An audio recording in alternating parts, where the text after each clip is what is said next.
Assalamualaikum warahmatullahi wabarakatuh. Alhamdulillahi wahdah, sadaqa wa'dah, wa nasara abdah, wa a'azzu billah wa azalla ahsan wahdah. Asyhadu an la ilaha illallah, asyhadu anna Muhammadan abduhu wa rasuluh, la nabiyya wa la rasula ba'dah. Arsalahu bil huda wa dinil haqq, yudhhirahu 'ala ad-din kullihi wa kafa billahi syahida. Allahumma sholli ala Muhammadin wa ala alihi wa sahbihi amma ba'd.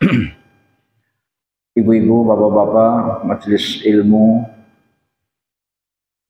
Masjid Jami' Al-Ikhlas Berundang Sukabumi, Bandar Lampung yang dirahmati oleh Allah Subhanahu wa taala. Alhamdulillah kita masih diberikan panjang umur oleh Allah Subhanahu wa taala. Mudah-mudahan di antara kita tidak ada pantangan-pantangan, baik pantangan nasi padang maupun nasi uduk maupun nasi urap maupun yang lain-lain ya. Alangkah sedihnya kalau kita dipatang-patang sama dokter ya. Nggak boleh nasi uduk, nggak boleh nasi urap, nggak boleh lontong sayur ya. Sedih gitu ya. Duit banyak tapi tidak bisa merasakan nikmatnya makanan. Pada sore hari ini tidak lupa salawat dan salam semoga tercurah kepada Nabi Muhammad SAW.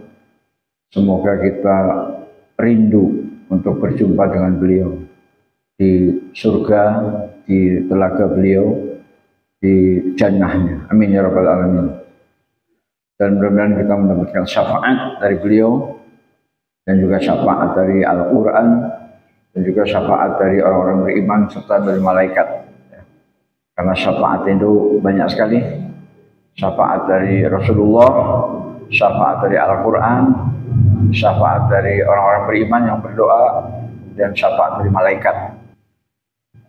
Pengajian kita minggu yang bulan yang lalu sampai kepada bentuk-bentuk tauhid, yaitu bentuk yang pertama. Kita masih membahas bentuk yang pertama, yaitu penetapan hakikat zat Tuhan, sifat-sifat, perbuatan dan nama-namanya. Ini penting sekali untuk mengenal zat Tuhan, sifat-sifat, perbuatan dan nama-namanya.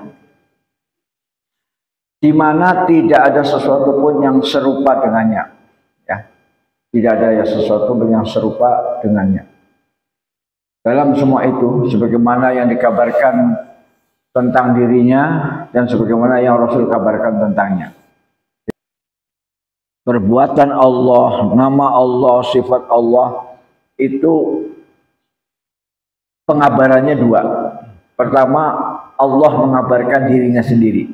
Ya, Allah mengabarkan dirinya sendiri dalam Al-Quran. Yang kedua, Rasul mulia, Rasul Muhammad SAW mengabarkan kepada kita bahwa Allah itu begini. Ya. Jadi pengabaran Allah sendiri dalam Al-Quran dan pengabaran dari Rasul dalam hadis-hadis yang sahih. Bulan lalu kita sudah mulai membahas surat Al-Hadid, ya, awal surat Al-Hadid. Nah hari ini kita akan membahas awal surat Toha, ya, awal surat Toha. A'udzubillahi minasyaitonirrajim, yang berkaitan dengan sifat-sifat Allah. Saya bacakan dulu ayatnya. Jadi topik kita yaitu tentang mengenal sifat-sifat Allah, nama-nama Allah, zat Allah, perbuatan Allah, ya, supaya kita kenal. A'udzubillahi minasyaitonirrajim. Toha ma anzalna 'alaikal Qur'ana litashqa illa tadhkiratan liman yakhsha tanzilan mimman khalaqal arda was samawati al-'ula ar-rahmanu 'alal 'arsyi istawa lahu ma fis samawati wa ma fil ardi wa ma bainahuma wa ma tahtas sara wa in tajhar bil qawli fa innahu ya'lamu sirra wa akhfa la Allah la walahul asmaul husna. Artinya dalam bahasa Indonesia, Toha, kami tidak menurunkan Al-Quran ini kepadamu Muhammad agar engkau menjadi susah, melainkan sebagai peringatan bagi orang yang takut kepada Allah. Diturunkan dari Allah yang menciptakan bumi dan langit yang tinggi, yaitu yang Maha Pengasih, yang bersemayam di atas arsy. Miliknya lah apa yang ada di langit dan apa yang ada di bumi, dan apa yang ada di antara keduanya, dan apa yang ada di bawah tanah. Dan jika engkau mengeraskan ucapanmu, sungguh Dia mengetahui rahasia dan yang lebih tersembunyi. Dialah Allah, tidak ada Rabb selain Dia, yang mempunyai nama-nama yang baik. Ya. Jadi itu terjemahan surat Toha dari ayat 1 ayat ke-8. Adapun yang berkaitan erat dengan topik pengajian kita, yaitu akidah, yaitu mengenal Allah, maka mulai dari ayat tanzilan mimman khalaqal arda was samawati ula, ya. Jadi Al-Qur'an diturunkan dari zat, ya. Al-Qur'an diturunkan dari zat. Siapa zat itu? Khalaqal arda was samawati ula, yaitu dari Allah yang menciptakan bumi dan langit yang tinggi. Nah itu. Jadi dari sini kita dapat pelajaran bahwa siapa Allah? Allah adalah pencipta, yaitu pencipta bumi dan langit yang tinggi, ya. Karena memang tinggi banget langit itu, nggak bisa kita jangkau, ya. Pesawat Sputnik, Apollo, pesawat ulang-alik itu belum bisa sampai ke langit, belum. Mereka baru sampai ke Mars, bulan. Kalau Uranus, Saturnus, Jupiter mungkin belum, ya.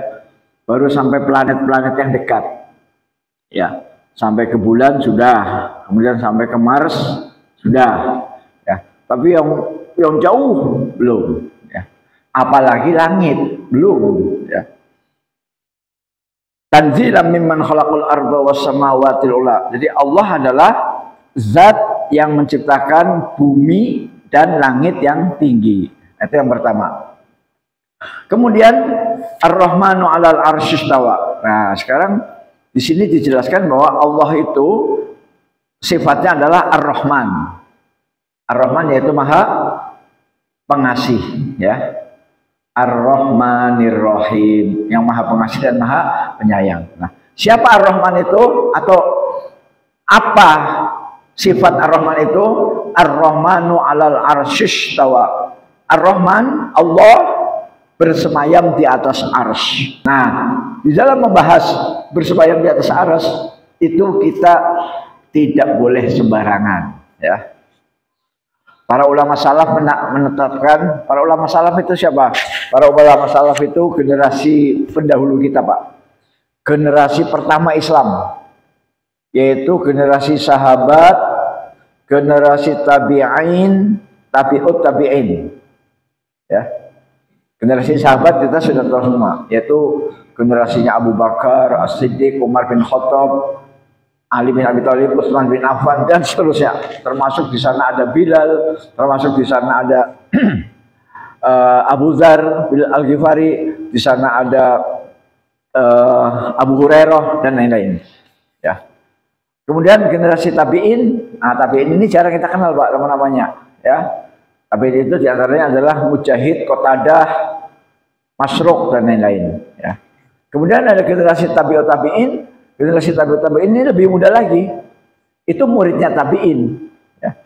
Jadi kalau tabi'in itu muridnya sahabat, ya, tabi'in itu muridnya sahabat, maka muridnya tabi'in namanya tabi'ut tabi'in, ya. Di antara tabi'ut tabi'in adalah Imam Syafi'i dan Imam Ahmad bin Hambal. Ya. Jadi Imam Syafi'i, Imam Ahmad bin Hambal itu termasuk generasi ketiga. Ya. Generasi pertama adalah para sahabat, generasi yang kedua adalah para tabi'in, dan yang ketiga adalah tabi'ut tabi'in. Nah, 3 generasi itulah yang disebut dengan salaf. Jadi kalau bapak-bapak pernah mendengar kata-kata salaf yaitu 3 generasi pertama. Kenapa 3 generasi pertama sebagai contoh kita, ya? Di dalamnya otomatis ada Rasulullah, ya. Karena sebagaimana yang pernah dikatakan oleh Imam Malik bahwa umat kita sekarang ini tidak akan baik, ya. Generasi kita sekarang ini, tidak akan baik kecuali mengikuti kebaikan pendahulunya, ya. Jadi kalau kita mau mengikuti pendahulu kita, para sahabat, para tabi'in dan tabi'ut tabi'in, pasti kita itu menjadi generasi yang baik, ya. Tidak sebagaimana yang sering kita baca di medsos, ya, yang murtad, yang menghina Al-Quran, wah macam-macam, ya. Kita pusing kalau buka medsos itu. Nah, para salaf di dalam memahami sifat Allah itu ada aturannya, Pak, ya. Kenapa? Karena kalau kita memahami sifat dan nama Allah itu salah, sangat-sangat berbahaya. Bisa jadi kita musyrik. Ya. Makanya para salaf itu hati-hati sekali. Nah, ketentuannya yang pertama, bahwa sifat Allah tidak boleh dibuang. Itu yang pertama, pegang dulu, Pak. Bahwa sifat Allah itu ada. Tidak boleh dibuang, tidak boleh dihilangkan, tidak boleh dihapus, tidak boleh ditipek. Ya. Salah satu sifat Allah adalah Allah beristiwa di atas arsy, ya, bersemayam di atas arsy. Itu salah satunya. Sifat yang lain masih banyak, ya, nanti mungkin lain kali kita bahas. Misalnya setiap malam Allah turun ke langit dunia pada sepertiga malam terakhir. Itu juga termasuk, ya, turun. Jadi kata-kata turun itu sifat Allah, Pak. Allah turun ke langit dunia, itu kan sifat. Tapi harus hati-hati memahaminya. Kalau salah memahaminya, kita bisa akidahnya bisa rusak, kita bisa syirik, ya. Nah, kita tidak membahas tentang turun. Kita membahas tentang summastawa 'alal arsy. Kemudian Allah beristiwa, ya. Beristiwa, ya. Bukan peristiwa, Pak, ya. Bukan peristiwa, bukan. Kalau peristiwa kan, ada peristiwa lah lantas, bukan. Beristiwa. Ya, jadi kata dasarnya itu istiwa. Istiwa itu diterjemahkan bahasa Indonesia bersemayam. Ya. Nah, jadi dalam memahami sifat Allah, para salaf memberikan batasan satu, sifat Allah itu tidak boleh dihapus, tidak boleh dihapus. Kemudian yang kedua, bahwa sifat Allah itu tidak boleh ditanyakan, menanyakan hakikatnya. Namanya takyif, ya. Menanyakan hakikatnya. Itu tidak boleh, Pak. Menanyakan hakikatnya. Misalnya Allah turun, kemudian bertanya saja nggak boleh. Bertanya saja nggak boleh. Misalnya, bagaimana cara Allah turun? Itu nggak boleh. Itu para salaf. Itu namanya tanpa takyif, ya, bila takyif. Jadi tidak boleh dipertanyakan hakikatnya. Tidak boleh. Sebab kalau dijawab pasti ngawur. Ngawur dong. Kenapa? Karena dimensi kita dengan dimensi Allah tidak sama, ya kan? Tidak sama kan dimensi kita dengan dimensi Allah. Maka tidak boleh bertanya. Bertanya pun nggak boleh, Pak. Itulah hebatnya salaf. Hati-hati betul. Jadi sifat Allah yang pertama tidak boleh dibuang, dihapus, nggak boleh. Yang artinya sifat Allah itu tetap ada. Percis seperti yang Allah firmankan dalam Al-Quran dan percis seperti yang dikabarkan oleh Nabi. Titik. Tidak boleh ditanyakan bagaimana hakikatnya, nggak boleh. Ya. Kalau Nurdin ditanya boleh, misalnya gini, Pak Nurdin ke kampus, bagaimana Pak Nurdin ke kampus? Apa boleh tanya begitu? Bagaimana Pak Nurdin ke kampus? Boleh. Saya ke kampus naik motor. Saya ke kampus naik Grab. Saya ke kampus naik BMW. Boleh ditanyakan untuk kita, untuk manusia. Tapi untuk Allah nggak boleh, nggak boleh. Nah ini ya, yang pertama itu. Yang kedua, tidak boleh diserupakan dengan makhluk. tidak boleh diserupakan dengan makhluk. Oh, itu bahaya sekali, Pak. Karena bertentangan dengan kalimat laisa kamitslihi syai'un wa huwas samiul basir. Tidak ada sesuatu pun yang serupa dengan dia. Tidak ada sesuatu pun yang serupa dengan dia. Maka tidak boleh disamakan dengan makhluk. Ya. Kalau Bapak bertanya bagaimana tangan gajah, boleh. Kita bilang begini, oh tangan gajah kayak tiang listrik, boleh. Ya, kalau nanya tangan gajah. Tapi kalau nanya tangan Allah nggak boleh, Pak. Nggak boleh. Ya, tidak boleh diserupakan. Ya, misalnya Bapak bertanya, badan gajah kayak apa sih? Oh, badan gajah itu gede seperti papan tulis, boleh. Gajah diserupakan dengan papan tulis, boleh. Kaki gajah, tangan gajah diserupakan dengan tiang apa tiang itu tuh, tiang yang di depan masjid ini, tiang teras, boleh. Oh, kaki gajah atau kaki gajah seperti itu tuh, seperti tiang teras, boleh. Tapi Allah tidak boleh diserupakan dengan makhluk, nggak boleh. Ya. Kalau misalnya Bapak menyerupakan saya dengan apa namanya, ya itu, tapi ini suatu penghinaan kan, misalnya. Oh, ya apa namanya, mukanya seperti monyet begitu. Itu ya, itu kan penghinaan, ya penghinaan. Nah, jadi kalau sesama kita saja nggak boleh. Nah, apalagi ini Allah. Jadi yang pertama tidak boleh ditanyakan bagaimana hakikatnya. Yang kedua tidak boleh diserupakan dengan makhluknya, ya. Tidak boleh diserupakan dengan makhluknya. Kemudian yang ketiga, tidak boleh ditaktil, yaitu menyimbangkan maknanya, ditakwil, ya. Ditakwil itu maksudnya maknanya itu dirubah, Pak. Jadi misalnya begini, tangan Allah kemudian dirubah. Oh, itu bukan tangan, bukan, itu kekuasaan Allah. Nah, itu berarti artinya ditakwil, ya. Ditakwil itu semacam artinya itu dibelokkan, ya, itu namanya takwil. Nah, untuk sifat-sifat Allah tidak boleh ditakwil. Tidak boleh ditakwil, tidak boleh dihilangkan, tidak boleh ditanyakan hakikatnya, dan juga tidak boleh diserupakan dengan makhluk. Ya. Nah, beda dengan Tuhan-Tuhan agama lain. Kalau Tuhan agama lain, bentuknya ya kayak makhluk. Ya kayak orang, ada kepalanya, ada badannya, ada tangannya, nggak pakai baju, ya. Kemudian duduk bersila seperti ini, bersila, dan ada yang pakai kemben. Nah, itu kan diserupakan dengan orang, ya. Kalau Tuhan Allah nggak boleh, ya. Boleh. Kalau Tuhan-Tuhan lain seperti itu, ya, digambarkan seperti orang, ya. Ada matanya, ada apa namanya? Apa ini? Pundaknya, ada tangannya, ada bodinya, ada pahanya, dan segala macam. Oleh karena itu dalam masalah istiwa, beristiwa itu juga seperti itu. Di sini dijelaskan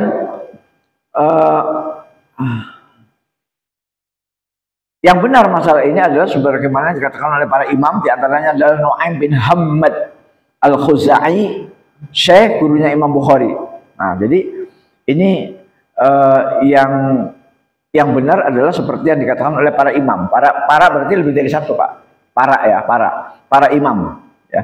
Di antara para imam itu, salah satu di antaranya adalah Nu'aim bin Hammad al-Khuzai. Siapa Nu'aim bin Hammad al-Khuzai? Dia adalah gurunya Imam Bukhari. Nah, apa kata beliau? Dia mengatakan, barang siapa menyerupakan Allah dengan makhluknya, maka ia kafir. Itu kan bahaya, Pak. Menyerupakan Allah, menyerupakan Allah dengan makhluknya itu kafir. Makanya harus hati-hati benar dalam mempelajari sifat Allah, ya. Tidak boleh sembarangan. Kalau kita menyerupakan Allah dengan makhluk, maka kafir. Nah, jadi apa yang dilakukan oleh mereka-mereka yang apa namanya agama lain, sebagian seperti itu. Allah digambarkan seperti manusia, ya, yang sedang bertapa, ya. Ada yang matanya melotot, ada yang matanya tidur, merem, ya, dan lain-lain. Itu perkataan dari guru Imam Bukhari, Barang siapa menyerupakan Allah dengan makhluknya, maka ia kafir. Barang siapa mengingkari apa yang disifati Allah tentang dirinya, maka ia kafir. Nah, demikian juga apabila kita mengingkari, ya, sudah jelas-jelas Allah itu lam yalid wa lam yulad. Sudah jelas-jelas bahwa Allah tidak beranak Allah, tidak beranak. Dan Allah tidak punya bapak ibu. Nah, kemudian kita ingkari itu. Kita ingkari, masa sih Allah nggak beranak? Nanti gimana kalau Allah mati? Dan seterusnya. Nah, maka menolak sifat Allah yang ada di dalam surat Al-Ikhlas, menolak, maka itu orangnya adalah dihukumi oleh Imam Nu'aim bin Hamad, maka dia kafir. Ya, maka kita jangan sampai menolak sifat Allah. Pokoknya apa saja yang Allah kabarkan tentang dirinya di dalam Al-Quran, kita terima, kita telan mentah-mentah. Itu tidak boleh ditanyakan bagaimana hakikatnya, tidak boleh diserupakan dengan makhluk, tidak boleh dibelokkan artinya, ya, dan tidak boleh dihapus, ditip X, dibuang, nggak boleh. Jadi sifat Allah tetap ada, tetapi apa adanya seperti yang tertuang dalam Al-Quran dan seperti yang tertuang dalam hadis yang sahih. Dan tidak ada tasbih penyerupaan pada apa yang Allah sifatkan tentang dirinya. Ya, jadi tidak ada penyerupaan. Ya, jadi tidak ada penyerupaan pada apa yang Allah sifatkan tentang dirinya. Jadi kalau di dalam hadis bahwa Allah itu turun, maka kita tidak boleh menyerupakan turunnya Allah dengan turunnya Jaino dari atas pakai tangga. Wah, bagaimana Jaino turun? Jaino turun pakai tangga. Kan? Nah, Allah nggak boleh ditanyakan begitu, nggak boleh. Ya. Bagaimana Nurdin turun dari helikopter? Nurdin turun dari helikopter dengan tali. Wah. Bagaimana prajurit-prajurit itu turun dari helikopter? Mereka turun dengan payung. Apa itu? Terjun payung, ya, terjun payung. Nah, kalau tentara turun dengan terjun payung, dengan tali, kemudian tukang batu turun dengan tangga, Allah tidak boleh ditanyakan, nggak boleh. Kalau kita serupakan, maka kita jadi murtad, jadi kafir. Nah, ini bahaya, Pak. Maka dalam mengkaji tentang nama Allah, sifat Allah, zat Allah harus hati-hati. Kalau tidak benar-benar dari sumbernya yang benar, kita lebih baik no comment. Ya. Ketika misalnya ditanya, Mas, bagaimana cara Allah beristiwa? Yang bagus adalah no comment. No comment. Itu lebih selamat, Pak. Ya. Jadi pokoknya segala sesuatu yang berhubungan dengan zat Allah, nama Allah, sifat Allah, itu yang paling bagus itu no comment. Daripada kita ngomong salah. Ya. Mending kalau hanya salah, Pak. Kalau hanya salah mending kafir. Seperti yang dikatakan oleh Nu'aim bin Hamad al-Huzai, ya. Barang siapa yang menyerupakan Allah dengan makhluknya, maka dia kafir. Barang siapa mengingkari apa yang disifatkan Allah tentang dirinya, maka dia kafir. Mengingkari itu artinya menolak, ya, atau meniadakan. Dan tidak ada penyerupaan atau tasbih pada apa yang disifatkan Allah pada tentang dirinya dan apa yang disifatkan oleh Rasulnya, ya. Baik yang disampaikan oleh Allah dalam Quran maupun yang disampaikan oleh Nabi Muhammad SAW dalam hadisnya, itu tidak boleh diserupakan. Kesimpulannya tentang istiwa ini, Pak, ya, tentang bersemayam di atas arsy, Ar-Rahmanu 'alal arsy istawa. Barang siapa yang menetapkan sifat-sifat yang disebutkan oleh ayat-ayat yang jelas dan hadis-hadis yang sahih menurut cara yang selaras dengan keagungan Allah, ya, menurut cara yang selaras dengan keagungan Allah, dan menafikan sifat-sifat kekurangan darinya, ya, menafikan sifat-sifat kekurangan darinya. Jadi sifat-sifat kekurangan Allah itu kita buang karena memang nggak ada, ya. Siapa yang sering memberikan sifat kekurangan Allah? Orang-orang kafir, orang-orang Yahudi, ya. Dalam Al-Quran ada, Pak, orang Yahudi mengatakan bahwa nanti Bapak kalau baca Quran surat Al-Baqarah ada, Pak, yadullah maghlulah, ya, yadullah maghlulah. Apa artinya? Yadullah itu tangan Allah. Maghlulah itu artinya terbelenggu. Terbelenggu itu terborgol, Pak. Begini. Ya. Nah, orang Yahudi berani-beraninya mengatakan yadullah maghlulah. Tangan Allah terbelenggu. Ya. Atau dengan kata lain orang Yahudi mengatakan bahwa Allah itu pelit. Ya. Allah itu pelit. Tidak bebas ngasih gitu loh, tidak bebas ngasih. Nyo untuk kamu. Nyo untuk kamu. Ini untuk kamu. Ini untuk kamu. Nah, tangannya terbelenggu. Kalau terbelenggu kan berarti orang sok-popo. Nah, Allah tidak seperti yang disifatkan oleh orang musyrik.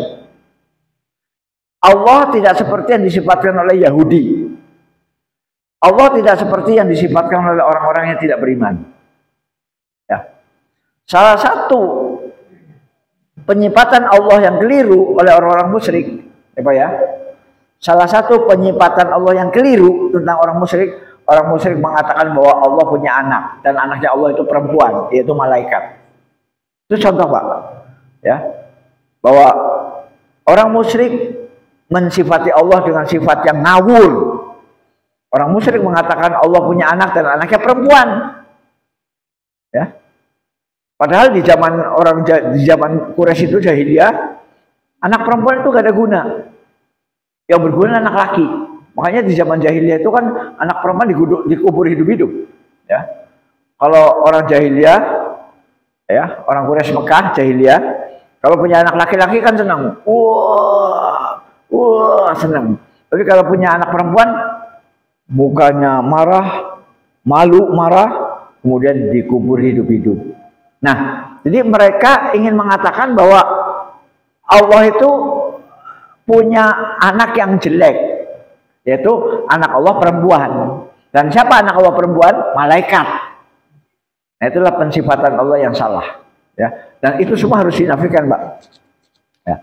Jadi yang mengatakan Allah pelit, yang mengatakan tangan Allah terbelenggu, yang mengatakan Allah punya anak, itu semuanya adalah pensifatan Allah yang ngawur, dan itu harus kita buang. Ya. Maka di sini disebutkan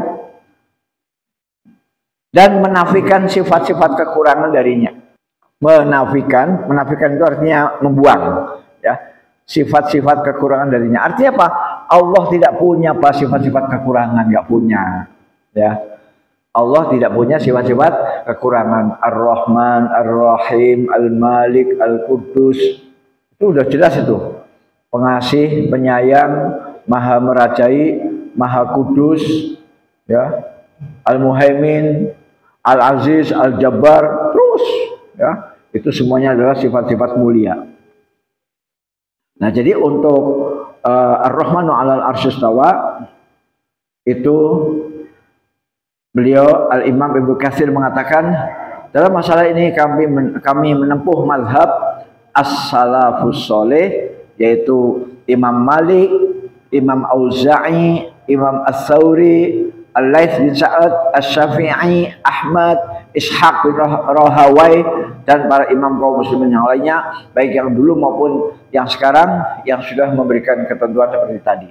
Ya, jadi ini tentang istiwa, ya, yaitu bersemayam di atas arsy. Sehingga yang paling bagus ya kita nggak usah bertanya-tanya, oh ini ada hubungannya dengan Allah. Nah, kalau yang hubungannya dengan makhluk kita boleh tanya, misalnya kok bisa ada gempa bumi ya? Nah, kita boleh bertanya yang hubungannya dengan makhluk. Misalnya, kok musim kemarau hujan ya? Kok musim kemarau hujan ya? Boleh kita bertanya, Pak, boleh, tentang makhluk, ya. Terus misalnya, kok tanaman saya kuning semua ya? Tanaman Pak Aslawi hijau royo-royo. Kok tanaman saya kuning? Itu boleh bertanya tentang makhluk, ya. Kok kaki saya lututnya sakit, Pak? Tapi kok yang sakit cuma kiri? Kok yang sakit kiri, yang kanan kok enggak? Itu boleh tanya, Pak. Boleh. Boleh tanya. Kenapa pinggang yang sakit kok kiri, yang kanan enggak? Kenapa bahu yang sakit kanan, kok kiri enggak? Itu boleh bertanya. Dan nanti akan dibahas oleh ahlinya tentunya, ya, oleh dokter spesialis tulang, spesialis otot, spesialis saraf kejepit dan lain-lain, ya. Tapi kalau tentang Allah lebih baik no comment, ya. Sebab sekali salah berbahaya. Maka ini ketentuan-ketentuan yang diberikan oleh siapa? Para salafus soleh. Nah, kemudian sedikit lagi.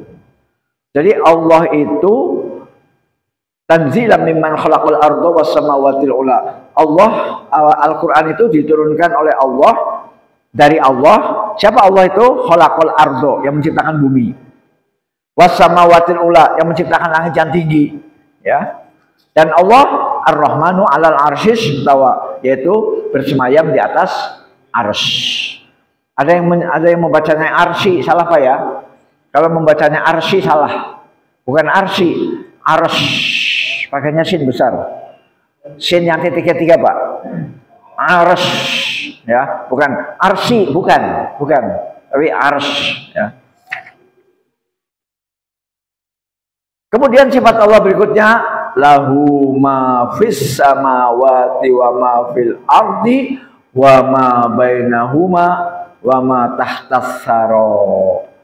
Milik Allah semua apa yang ada di langit dan semua apa yang ada di bumi dan semua apa yang ada di antara keduanya dan semua yang ada di bawah atau di dalam bumi. Jadi luar biasa Pak. Maka hakikatnya kita ini sedang hidup di bumi Allah Pak. Hakikatnya. Ya cuma kita boleh lah ngapling-ngapling, kemudian bikin sertifikat, boleh lah. Tapi hakikatnya itu titipan Allah Pak. Ya, Pak Daryono punya tanah 5 hektar, Pak Afrudin punya tanah 10 hektar, itu ya boleh lah secara hukum positif, boleh ya. Ada sertifikatnya dari Badan Pertanahan. Tapi hakikatnya bumi, langit, di antara langit dan bumi. Apa di antara langit dan bumi? Macam-macam. Di antara langit dan bumi ada jutaan bintang-bintang, ada galaksi, ada meteor, ada planet, ada oksigen, ada sinar yang racun. Sinar yang racun itu namanya sinar apa itu? Ultraviolet ya. Ultraviolet dan juga wama tahtas saro, dan apa yang ada di bawah bumi. Di sini Imam Ibnu Katsir mengatakan yang dimaksud dengan di bawah bumi yaitu maksudnya semua miliknya dalam genggamannya serta di bawah kewenangan, kehendak, keinginan dan ketetapannya. Dialah yang menciptakan itu semua dan yang menguasainya. Dialah Rabb-nya yang tidak ada ilah, tidak ada sesembahan selain dia, serta tidak ada yang mengurus semuanya, tidak ada yang mengurus semuanya kecuali dia. Wa matakasaro, dan apa yang ada di bawah tanah. Muhammad bin Ka'ab mengatakan maksudnya apa-apa yang di bawah bumi ketujuh. Jadi ternyata bumi itu juga berlapis-lapis Pak. Bumi lapisan pertama, bumi lapisan kedua, lapisan ketiga, keempat, kelima, ketujuh. Nah apa yang di bawah lapisan ketujuh, itulah yang disebut dengan wa ma tahtas saro. Dikit lagi. Jadi para jamaah sekalian, surat Toha ini menjelaskan bahwa bumi, langit, dan di antara bumi dan langit, dan apa yang terpendam di bawah bumi ketujuh, itu semuanya adalah kepunyaan Allah, ya. Bukan kepunyaan parpol, bukan kepunyaan presiden, bukan kepunyaan DPR, bukan kepunyaan jenderal-jenderal, profesor-profesor, rektor-rektor, bukan. Kepunyaan Allah.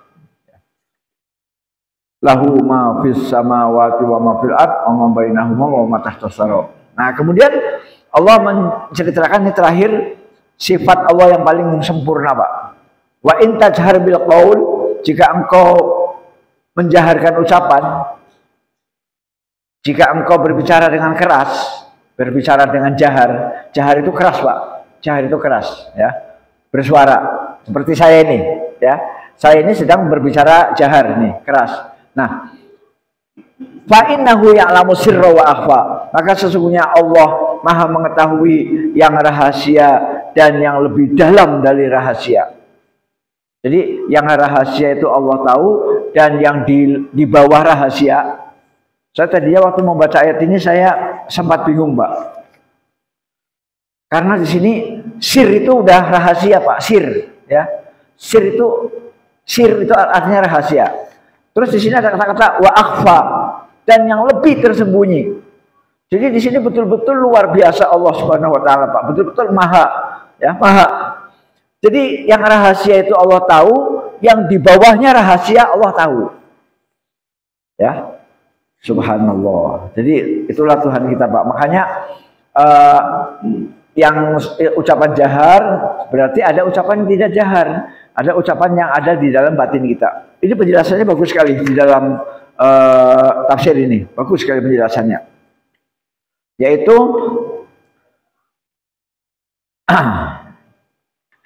Ar-Rahman, ya. Nah ini, dia mengetahui rahasia dan yang lebih tersembunyi. Padahal rahasia itu udah tersembunyi, Pak. Padahal yang namanya rahasia itu udah tersembunyi. Tapi ada yang lebih rahasia lagi dari yang rahasia. Ya. Ialah rahasia yang disembunyikan oleh manusia dalam dirinya. Nah ini, Pak. Rahasia yang disembunyikan oleh manusia dalam dirinya, dan yang lebih tersembunyi, yakni yang tersembunyi pada manusia berupa yang akan dilakukannya sebelum manusia itu sendiri mengetahuinya. Jadi misalnya Pak Jafar, ya, Pak Jafar belum tahu besok itu mau melakukan apa. Pak Jafar belum tahu. Tapi Allah udah tahu, Pak. Ya, gitu.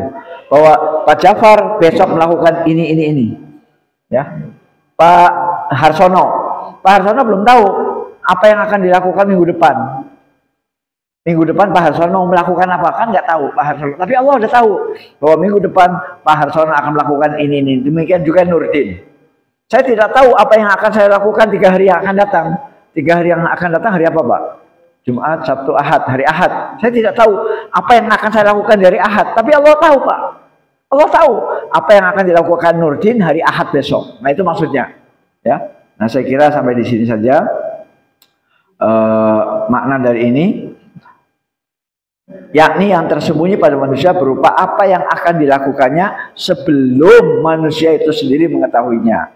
Akan tetapi Allah mengetahui semua itu, sehingga pengetahuannya meliputi apa-apa yang telah berlalu dari hal itu, apa-apa yang sedang, dan apa-apa yang belum terjadi. Itulah ilmu Allah, Pak. Jadi ilmu Allah meliputi apa yang sudah berlalu, apa yang sekarang sedang terjadi, dan apa yang akan datang. Nah, itulah Tuhan kita. Ya, Tuhan kita. Wabillahi taufiq wal hidayah. Assalamualaikum warahmatullahi wabarakatuh.